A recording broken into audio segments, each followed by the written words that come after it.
Selamat datang di ruang horor. Legenda menyebutkan satu nama, Nancy, seorang nona Belanda yang cantik, namun berakhir tragis.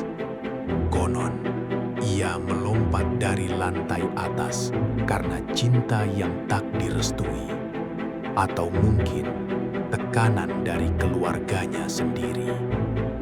Ya, Nancy tidak sendirian. Di lorong-lorong panjang sekolah ini, masih ada sosok menir tua, ayah atau kerabatnya yang posesif. Sosok yang menjaga Nancy agar tidak pernah meninggalkan gedung ini, bahkan setelah kematian. Seringkali, denting piano terdengar sendiri di malam hari. Itu adalah tanda mereka sedang berkumpul.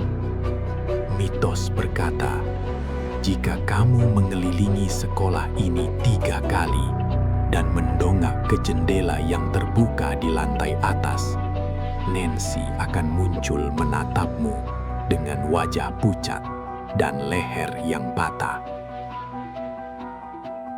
Jadi, jika kalian lewat sana malam ini, jangan pernah menoleh ke atas.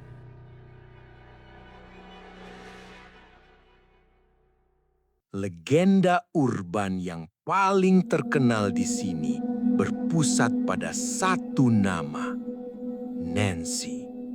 Seorang nona Belanda berparas cantik yang pernah hidup di masa kolonial. Kisah tragisnya memiliki banyak versi. Ada yang bilang ia bunuh diri dengan melompat dari jendela lantai atas karena cintanya pada seorang pribumi ditentang keras.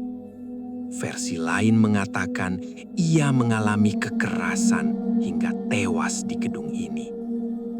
Apapun penyebabnya, Nancy tidak pernah benar-benar pergi. Tapi yang membuat kisah ini semakin kelam, Nancy tidak sendirian. Siswa-siswa senior sering memperingatkan tentang sosok lain.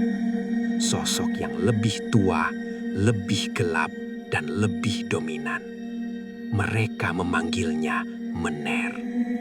Dipercaya sebagai ayah atau kerabat dekat Nancy yang sangat posesif. Bahkan setelah kematian, Mener ini tetap menjaga Nancy.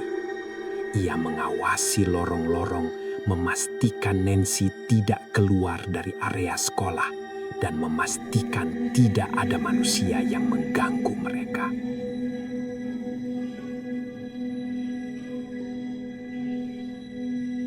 Di siang hari, gedung ini adalah saksi bisu ribuan siswa menuntut ilmu.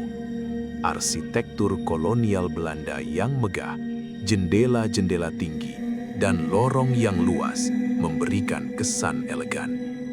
Namun, saat matahari terbenam dan lorong-lorong mulai sepi, atmosfer di sini berubah drastis. Kemegahan itu berganti menjadi kesunyian yang mencekam. Ini bukan sekedar dongeng untuk menakuti anak baru.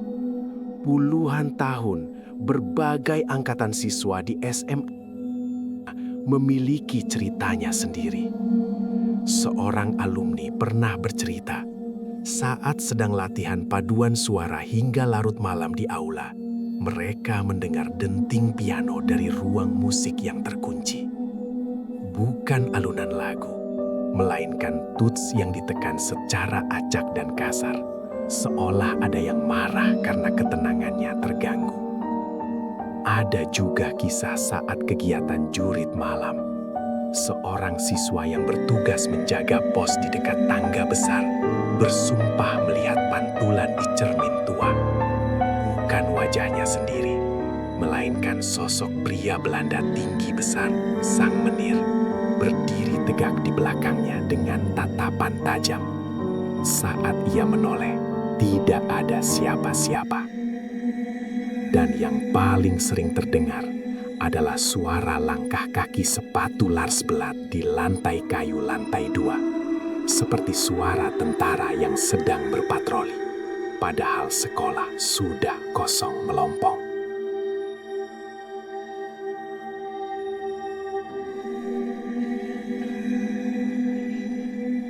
Didorong rasa penasaran, bercampur takut, siswa itu mencari sumber suara. Suaranya semakin jelas berasal dari ruang musik. Dengan tangan gemetar, ia membuka pintu ruangan itu.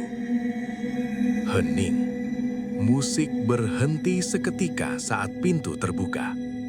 Ruangan itu kosong melompong. Tidak ada siapa-siapa. Dan yang paling membuat bulu kuduk berdiri, penutup tuts piano itu masih tertutup rapat dan berdebu. Namun, teror di sekolah ini tidak hanya diam di masa lalu, ia beradaptasi. Puncak dari legenda ini adalah sebuah ritual terlarang. Konon, jika kamu punya nyali, cobalah mengelilingi kompleks sekolah ini sebanyak 3 kali di tengah malam dengan kendaraanmu. Setelah putaran ketiga, hentikan kendaraanmu dan dongakkan kepalamu ke arah jendela besar yang selalu tampak gelap di lantai atas.